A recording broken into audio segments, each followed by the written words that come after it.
All right. So, can a low-carb diet really reverse diabetes? Or is it just another health fad?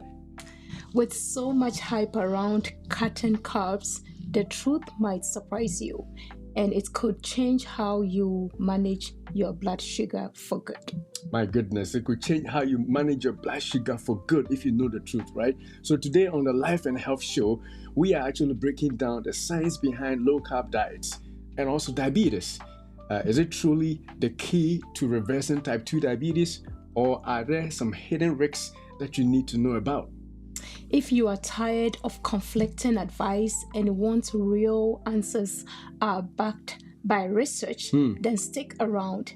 This episode might just transform your health journey. This episode might just transform your health journey, and that is what we are actually going to be talking about. So the first one we're going to be talking about is how low-carb diets actually affect your blood sugar control.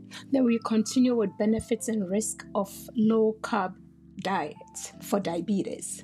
All right, and then we'll actually talk about some practical tips for starting a low-carb diet. If you have been thinking about starting a low-carb diet, we're going to be showing you how to safely start it and ensure that you do not lose on the journey.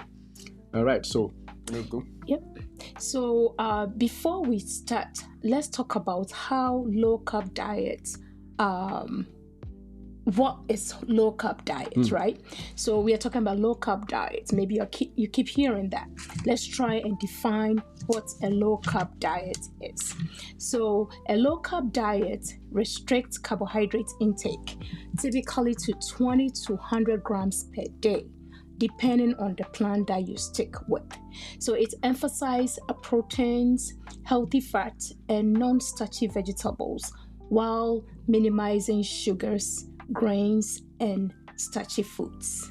All right, so that is just what a low-carb diet is. So if you didn't know what low-carb diet is, at least you have an idea. You are minimizing sugars, and for short, you're minimizing your sugars. You are also minimizing your grains and especially your starchy foods. Replacing them with some good foods that we are going to be mentioning here. So with that, we're going to talk about a few examples of what low-carb diets are. And the first one is what we call the ketogenic diet, or what we easily call keto diet, right? Keto diet is a low-carb diet which actually focuses on reducing or limiting starchy foods, or which I should say your carbs, to 20 to 50 grams per day. If you're doing 20 to 50 grams per day and you are focusing more on high fat, probably about 70 to 80% of your meals are fat, then you are potentially doing a keto diet. So low carbs, with carbs restricted to 20 to 50 grams per day, and then also fat being 70 to 80% of the diet, and then some moderate protein. So that is what the keto diet is. I think keto became very popular some time ago, right? It's still very popular with a lot of people, yeah. Okay, so the second kind of low-carb diet is paleo diet. So this one, carbohydrates is reduced. You take from 20 to 100 grams per day. 50. 50 to 100 grams. The keto is 20. It's 20 to 50. Yeah, okay. So the paleo, you have a little higher amount of carbohydrates, which is between 50 to 100 grams per day. Then you focus more on whole foods, unprocessed foods. So foods like meat, fish, veggies, nuts, and seeds. Definitely. That's where you take most of your calorie of the day from. Definitely. And then the other low-carb diet, which actually came up in our last show, is the Atkins diet. It's falling out of favor. It's falling out of favor for the most part. But if you are still doing the Atkins diet, that's also a low-carb diet, and that you also restrict your carb intake from to about 20 grams per day. Wow. And then depending on how you go, you gradually increase your total carbohydrate intake. So that is also another kind. Now on that too, the key is you focus more on protein. So the Atkins diet is higher in protein, and the keto diet is higher in fats. That's the difference. But they both restrict carb intake, and you also have some of course, some moderate fat intake as far as the Atkins diet is concerned. Okay, So now let's explain how carbohydrates affect blood sugar in general, right? So when you take in carbohydrates. Now, before you go, we have to explain the fact that we are talking about low carb diet, right? So how does even carbs affect your blood sugar? If you don't know how your sugars are affected by carbs, then it may not even make sense to talk about low carb diet being important for blood sugar control and, you know, to protect yourself against getting diabetes or managing your diabetes if you already have diabetes, right? So that's why it's important. This section is as important as the entire show, because if you understand what it is, we may not have to advise you or encourage you to do low carb. You yourself, you know. So let's go. And if you don't understand, you tend to do things anyhow. You tend to ingest any kinds of food. You tend to eat anyhow because you don't really understand how carbohydrates is affecting your glucose in general. So that's what we are here for. We are trying to break it down for you. Okay, so the first point that we want to pass across is carbohydrates are broken down into your blood into smaller pieces whenever you take in carbohydrates, right? Okay. Then the glucose enters into the bloodstream. You eat it breaking down into glucose and enter into the bloodstream. So as soon as it gets into the bloodstream, insulin is released, which acts as a key for glucose to enter the cells. Exactly. So that's the key thing here. Now, the caveat I should tell you is that because you're saying low carb diets, we also want to sound a caution that every food that you eat, including greens, everything has some carbs. The key is how much they have. You know, so you may eat, you know, greens, but it still has some carbs. You know, some sugars are in there. It may not taste sweet, but it still has some sugar. So everything has some sweet in there, some sugar in there, which is eventually going to be broken down to glucose, which then gets picked up and stored in, and moves in your blood. But as she said, once insulin is released, then something happens. What happens then is what the glucose is picked up by your cells into by your cells. So the insulin acts as a key, unlocking the doors of your cells so that the doors are open and then glucose rush in. So that is how carbs actually get broken down from the complex sugars that we eat, whether it's in in a white starch food or in proteins, in fat, or in greens, all of them containing carbs. They are broken down into the simplest unit, which is the glucose. And then the glucose enters your blood with the release of insulin, right? That is the key that we all have to remember. So if you are eating higher carb food, it means that you're going to get a lot of sugar or glucose going into your blood. If you are eating lower carb food, it means you're going to get less amount of glucose going into your carb. So it makes sense when we talk about low carb diet, right? All right. Yeah, so in order to understand the way that it works, like as we have explained already, if you eat too much, then the blood sugar rises or spikes rapidly instead of it being released slowly into your system because you've eaten just a little, or a lot is dumped into your bloodstream, and that spikes the blood sugar. And so that is the reason why we are talking about low carb diet. Right? So now let's actually see how low carb diet can help lower your blood sugar if you actually stick to it, or how that doesn't even affect your blood sugars. I think right now you agree that, you know, low carb diets are going to help lower your sugars, right? Because we already explained how foods are broken down into glucose, which ends up in your blood, and then from your blood to your cells. So now, if we have a low carb diet, how does it help you then to control your sugar levels if you're a diabetic, or if you are actually trying to protect yourself against becoming diabetic, if you have a family history and all that, right? And the first one is low carb diet actually reduces post-meal glucose spikes, which basically all it means is that, we actually have it in the summary of the show as we said, right? If you eat a higher carb diet, more glucose are going to be dumped into your blood. So you have a lot.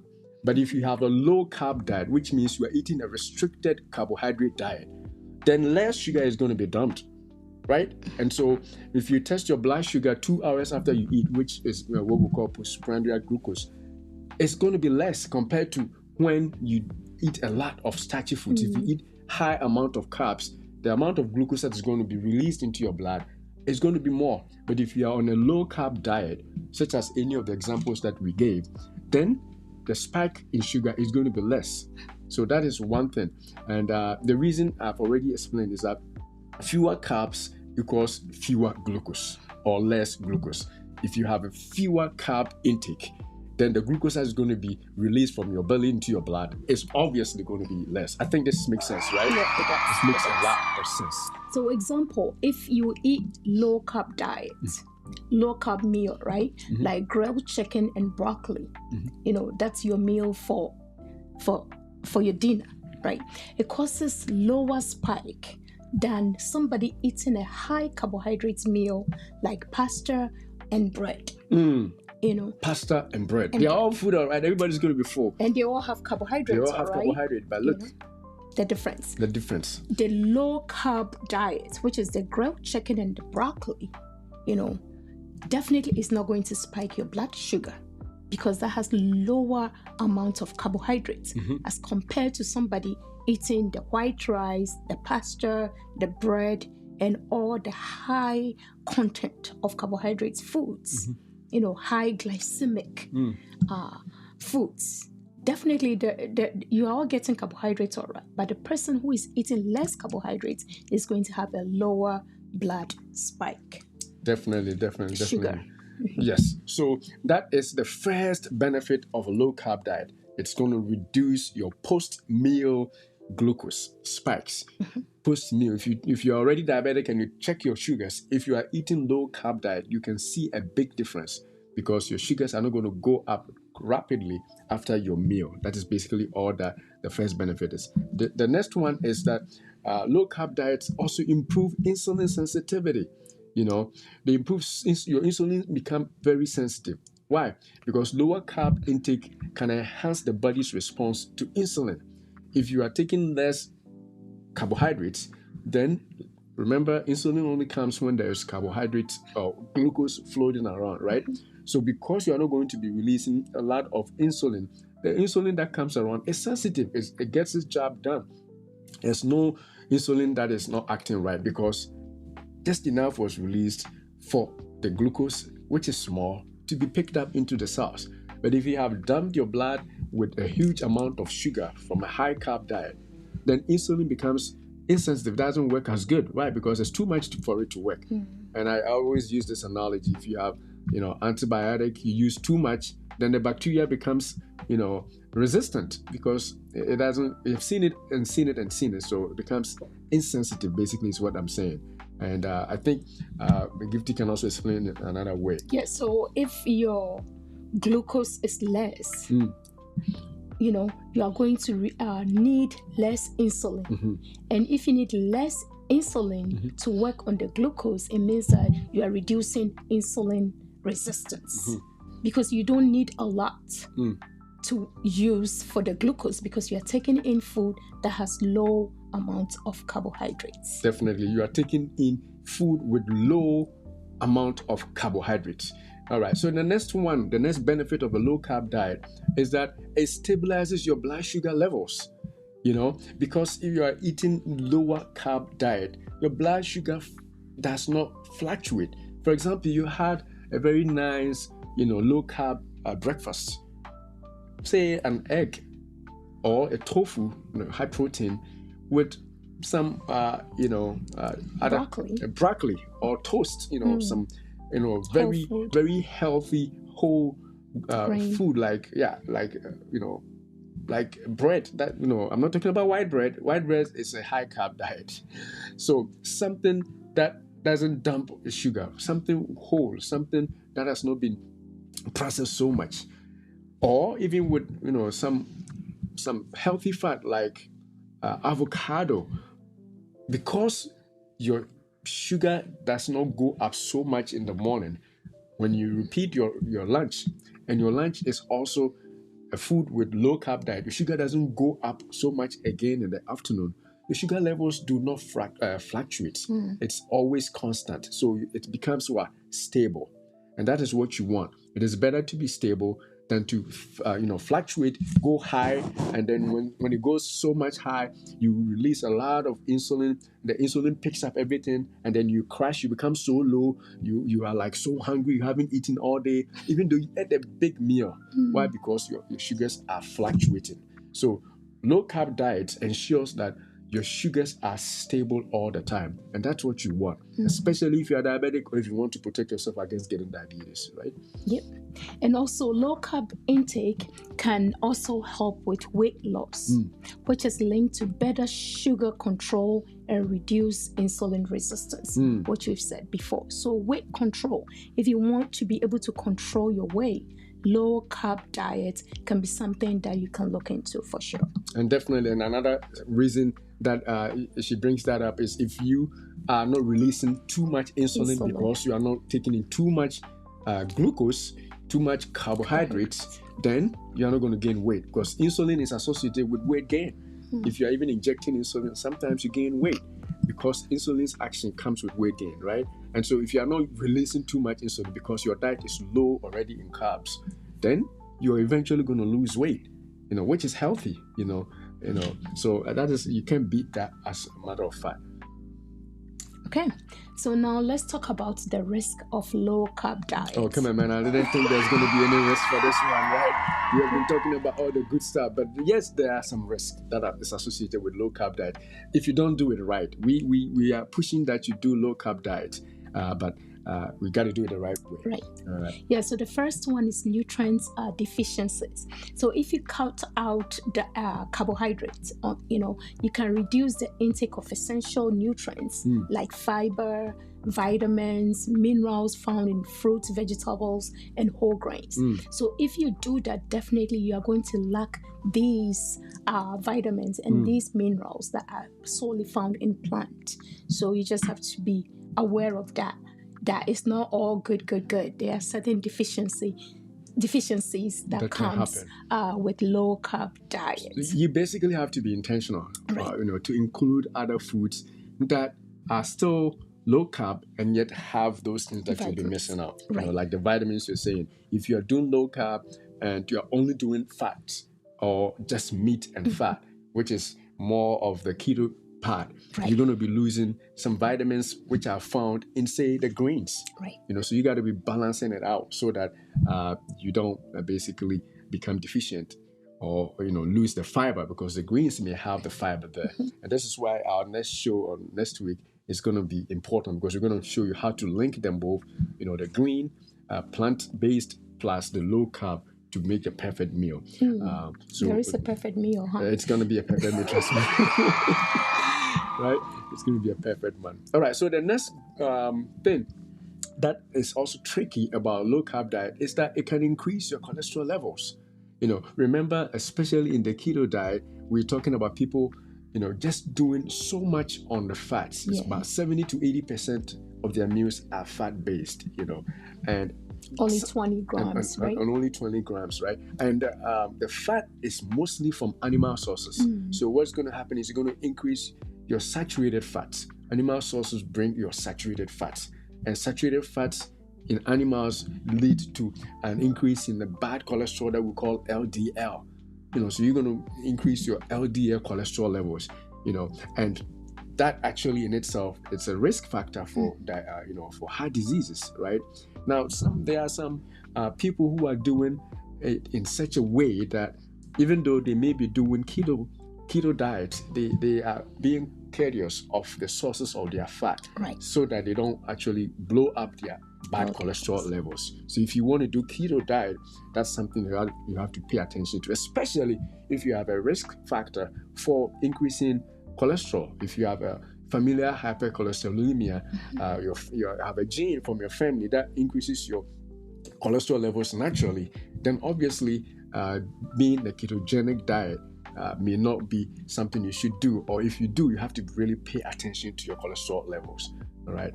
But if you are anybody else who doesn't have the risk, you could potentially just make sure that your fat sources are not all animal. Like instead of using animal sources all the time, you can potentially use plant sources to replace some of the fats you eat, like olive oil, oil. You can do Yeah, avocado maybe oil, avocado. you know, and instead of using, animal butter for your toast, you could use avocado as your butter, to replace it, so that you're still doing fat, but instead of animal-based fat, your fats are coming from plant sources, coconut oil, instead of all The those healthy other, fats, right? the healthy fats, basically, so that you do not just overwhelm your system with bad cholesterol. So that's the trick with low carb diets sometimes. Yeah. So another risk with low carb diets is hypoglycemia. You tend to drop in your glucose level goes down. So people that are on diabetes medication, like the glipizide, glimepiride, those kinds of medication, and those particularly using insulin, you may experience low blood sugar if you don't take a lot of carbohydrates. So that's something that you have to pay attention to if you're on such medications or if you're using insulin. Your carbohydrates level have to be regulated. You don't want to get into a situation of have hypoglycemia. Definitely, you don't want to have hypoglycemia just because you are doing low carb diet. And as we always say, before you start any diet or take any medication, make sure you consult your doctor or your caregiver so that you be on the same page. Because you could do it if you have diabetes, but then the doctor may have to wean you off of some of the insulin secretagogues, as we call them, right? So that you do not secrete too much insulin when you are not already eating carbs.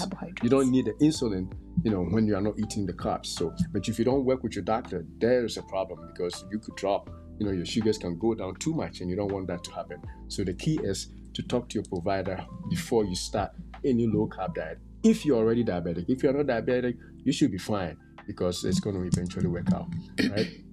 All right. So the next thing is we're going to talk about how to actually do, and I like this because this is a practical way that we want you to use, how to actually start off a low carb diet and do it safely and the best way, to make it easy for you, right? So that's what we're going to be talking about instead. Yeah, so you don't want to, because we are saying that low carb diet is recommended, you want to drop everything and go you just want to start the one they call take it.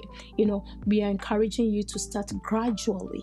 You start gradually. So if you don't want to drop everything, if you do drop everything, it's likely that you are going to be very tired, cravings and all that. So you start gradually. So let's say that you want to start first week, you want to cut out sugary drinks. Today we were talking about sodas out at church.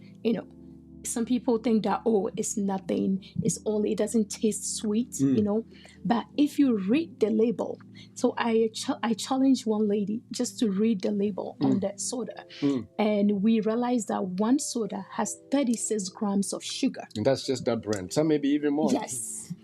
So 36 grams of sugar. My goodness.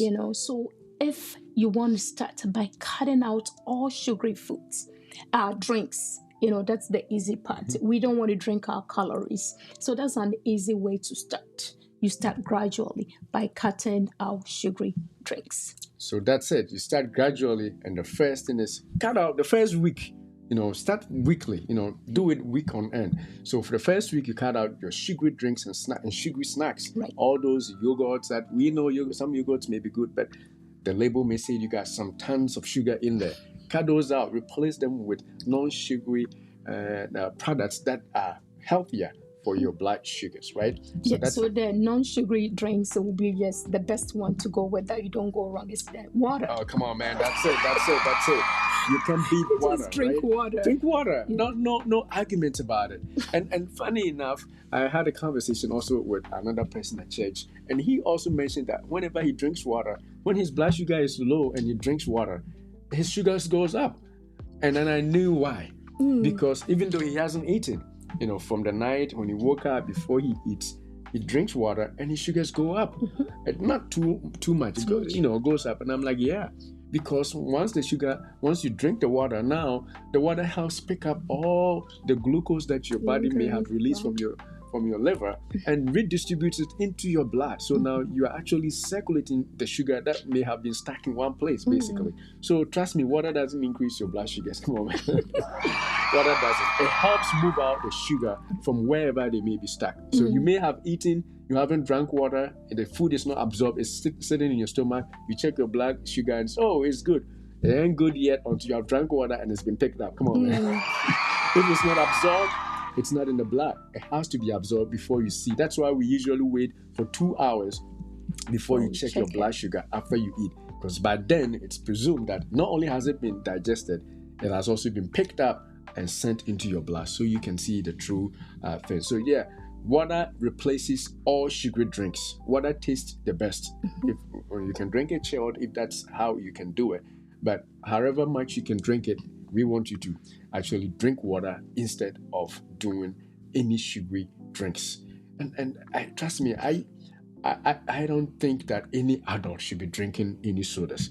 No, if you are thirsty and there's nothing to drink and you have to quench your thirst and all you got is a sugary drink, a soda or a mineral, and you are going to fall down if you don't drink water, then we may say, okay, for that time, just drink it because there's no water, there's no substitute there.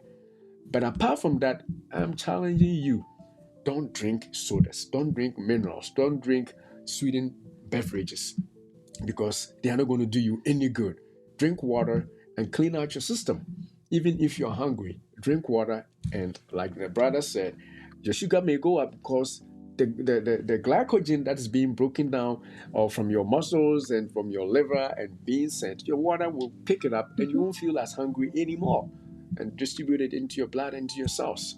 So water always rather than sugary drinks. Okay, let's go to the next one. Yeah, so after maybe you've cut out the sugary drinks and replaced the sugary snacks with healthy ones, maybe week 2, you can start by replacing refined carbohydrates like white bread, pastures, and all that with whole grains.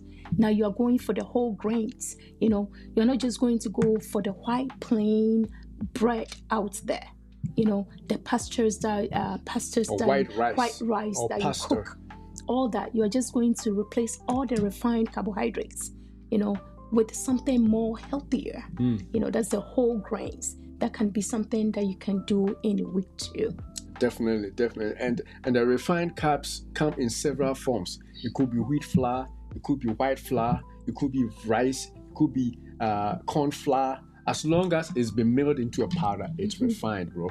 Our protein, our fufu, potato powder, fufu, and all that. Whatever you use to make your swallow, whatever you use to make your fufu, whatever you use to make your porridge, whatever you use, even oatmeal, if it is ground so close, it is refined. As long as somebody touches it and breaks it down, it is refined. It makes the body able to pick the glucose from it so quick that it's going to increase your blood sugars. So if you are going to go into a low-carb diet, as she said, week 2, after you have done away with all the sugary drinks, replace anything that comes with a flour, whether it is bread, especially white bread, or pasta, however nice you can cook it, your tea bread, every bread, every kind of bread that you may be using, you got to stop, because otherwise, all you can do is increase your blood sugar levels, and you don't want that to happen for you. All right. Okay. We can continue. And 3rd week, after you've replaced all your refined carbs with whole grains, you can now try and reduce the size, the quantity that you consume. So if you're eating a whole bowl of rice, this time you've changed it to maybe brown rice, or you've changed it to quinoa, or you've changed it to maybe the complex carbohydrates. Now you try to reduce the quantity that you consume, on the 3rd week. And slowly you can learn to get into the diet, the low-carb diet. Definitely. So as you keep doing it, you get better. It doesn't get better right away, but with time, gradually, you can graduate to eating low carb diet. Definitely. And we have a testimony of our own. We used to drink our coffees and our sugar, our teas with cream and with sugar, and all of us have stopped completely. She drinks her coffee black. I drink my coffee black. I drink my tea. It didn't start easy. Yeah, it's not easy in the beginning, but once your tongue gets used to it, it's not. It's like you have sacrificed nothing. You have not sacrificed anything. In the beginning, like the first week you start, you may begin to see. But if you keep at it, you get the nice flavored coffees. You see that, oh, it's even better without these sugars and all that. So that's a testimony for you. And actually, that because of that, we in our store we put some products that encourages people to do that. I'm going to show you before we proceed, because I don't want we mean what we're talking about, right? So in our store, let me see if I can show you. In our store here, right here, we have those on YouTube may not be able to see, but we have products that we have actually, set up that tells and reminds us of what we should do. So if you're watching on YouTube, you can see right there under the video somewhere, you under the channel name, you will see that we have products that say ban sugar. Ban sugar. Don't let anybody trick you into drinking or using sugar. Ban sugar from your house. Or you are a recovering sugar addict. I love that one. A recovering sugar addict. You see the product right on this side. And then the other one is drink it black. On this cup that I have here, I love to see that. Drink your coffee black. And when you do it well. Show off. Tell others to drink their coffee black, because that's how you avoid the little things that you do. Those are the things that help you avoid and run away from diabetes. It's not that much. So drink your coffee black, your tea black or plain, and ban sugar from your household. No sugar, no honey in your household. Whoa. You can do it. Come on, man. We trust you. You can do it. You can definitely do it. All right, let's go to the next benefit. So we talked about the gradual process, right? The next way to actually start and then improve on your ability to do low carb diet is to focus on whole meals, whole foods, nutrient dense foods. We talk about nutrient dense foods like avocado and egg. An egg is nutrient dense. If you go on our channel, we had a video on egg, on eggs, the power of proteins in the egg, and somebody with a cholesterol issue may say that, but the most cholesterol an egg has is 300 milligrams. We said that on this channel. And so if you are eating eggs, that should not be the problem. If you have, familial hypercholesterolemia, which is a genetic condition that makes you produce more cholesterol, that is when you begin to talk about egg being a problem. But even that, if you are being treated and you are careful and not doing too much, it's fine. So egg makes one of the best nutrient-dense foods. If you eat a couple of eggs in the morning with your toast or with something healthy, you don't get hungry, because it is also packed with a lot of nutrients. So start off with nutrient-dense foods like eggs, like tofu, which is high in protein, like avocado. In some places avocados are cheap. Where we are, avocados are really like gold. It's very expensive, but a half of avocado and a couple of eggs, on a slice of multi-grain bread, one slice can hold you for a long time, hours. Why? Because they are nutrient packed. And so that is the way to go. It keeps you full and provides all the nutrients that you need for a long time, right? And so that is something that you need to do. You can also add chicken and fish. Those are all nutrient packed. Chicken and fish. And of course, use avocado oils and the nuts that also go with it. You can also include the leafy greens, veggies. You can include broccoli, zucchini, cauliflower, and all the common grains around. Instead of going straight to your carbohydrates, you can include all these things as part of your menu, and that will keep you full and help regulate your blood sugar. Definitely. All right. So an example of such a meal, nutrient meal, I'm gonna whet your appetite if you like this. It's a grilled salmon with roasted Brussels sprouts and olive oil. Oh, come on, man. How does that sound? You don't have to eat this only at a restaurant. Cook this for dinner at home. Let the kids enjoy it too. Let mama and dada enjoy this. Grilled salmon with roasted Brussels sprouts and olive oil. This is nutrient packed, has all the proteins, all the fiber, all the fats that are important for you to feel full, and yet you don't actually see a lot of white starch in there. You have some low carbs in there. It's not going to spike your blood sugar. Right? Yeah, and sometimes because of the way that you've been brought up, sometimes you are used to, filling your belly before you know that you've eaten because of the way that you've been brought up. So I remember my mom used to use that like empty calories. You just want to fill your belly so that you know that you've eaten. No. So we are now trying to show that you can do the nutrient-dense foods and you still feel full. Because the nutrients in there feeds the cell, that it curb the cravings and the unhealthy foods, and that will make you stay full for long because they are nutrient dense, like you're saying. So don't try to seek after filling your belly so much because that's what you are used to. We try to change the diet around and eat foods that will really fill your cells and curb down the bad hormones that make you crave for carbohydrate foods. The ghrelin, right? Yes. Leptin and ghrelin, bad hormones that are going to make you crave for even more junk food. All right, so the next tip for you to do a low carb diet is to plan ahead to avoid temptation. Come on, man. Temptation, yes. If you don't plan, well, we have an old saying that if you refuse to plan, you have already planned to fail, right? So make sure you plan your meals, and this prevents impulsive high carb choices. If you have planned enough, concerning especially your weekly grocery, when you go to the supermarket, what you're going to buy, you have already planned. When you made your list, you made sure that you took out all those big starchy items. And you don't have them at home. When you're hungry, it's not home. So where are you going to get it to eat? But if you don't plan, you just go shopping. Or you can Uber it. Oh, come on, man. We don't want that.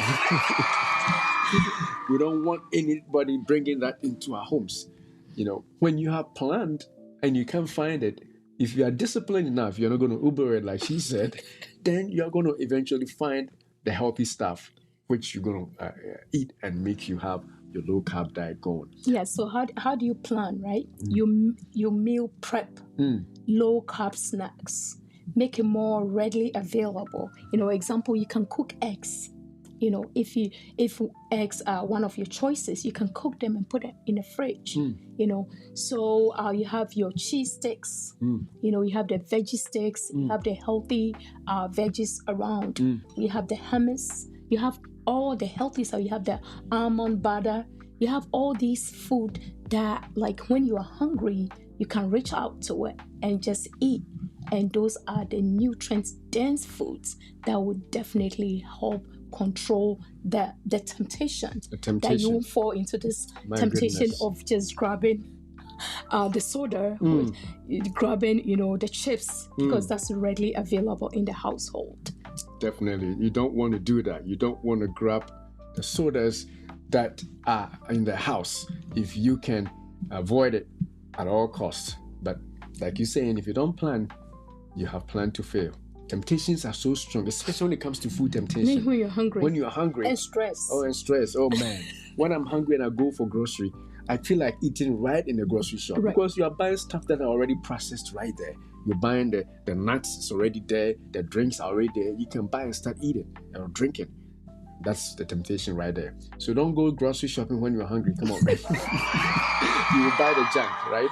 Make sure that you wait and do it when you are full. All right, so the next tip is that I want you to stay hydrated and replenish all the electrolytes that you may be losing from a low-carb diet. Because on a low-carb diet, it can lead to dehydration for the most part, and sometimes to electrolyte loss. for stuff like sodium and potassium and even magnesium. Right. Now, if you are not eating your fufus, your starches, your dumplings, your swallows, your potatoes, your mashed potatoes, you are not adding salt as much because you are eating whole meat, whole foods and fats. Nobody actually adds salt to fats, So you basically may not have enough electrolytes on board. So you got to be intentional about drinking plenty of water, potentially 2 to 3 liters a day, so that you don't get dehydrated. And then also, even with the water, unless you have been diagnosed with high blood pressure where you may be salt restricted, you can add a pinch of salt, to your meals or drink, broth, veggie broth or stuff like that, just to make sure that you are replacing some of the electrolytes that you may have lost as a result of stopping all these junk food, like your sodas and all those drinks that you are not drinking those anymore, and you are not somebody who drinks a lot of water. So you need to drink, intentionally to make sure that you are on point as far as electrolytes are concerned. Right? Yeah, and also you can be intentional about eating foods that are high in potassium, potassium-rich foods. So because you are not eating all these extras, you are reading the labels, you are going for the whole foods, there are certain minerals that you may be lacking. So you have to eat foods like avocado, you can do spinach, you can do mushroom, which is high in potassium, and that can be a source of replenishment into your system. Definitely. By eating such foods. Yes, you definitely need to add avocados and spinach and mushrooms to receive or to, recoup some of the electrolytes that you may be missing. All right, so with that being said, if you are ready to take control of your diabetes, start today. No time to wait. Or you may not be diabetic already, but if you are ready to protect yourself against getting diabetes, if you know somebody who is diabetic and you see the struggles they go through sometimes, even pricking yourself to know your blood sugars and all those things, or you have a parent or a sibling or a close relative that has diabetes, you got to do some of these things to protect you against getting diabetes. And if you're already diabetic, I don't have to beg you, because we got to do this together, especially if you can talk to your provider, your doctor, and have them help you start something like this, so that eventually you will be able to take control of your blood sugars and live a healthier life. Yeah, so don't forget to hit subscribe and ring that bell. Next week, we are comparing plant-based diet with low-carb diet for blood sugar control. So don't miss it. Don't miss it. Be part of us next week. Definitely. And another thing you can do to support us is subscribe if you have not already subscribed. And until we see you again, we say, beloved, we wish above all things that you prosper and be in health, even as your soul prospers. Thanks for watching. Thank you. And God bless.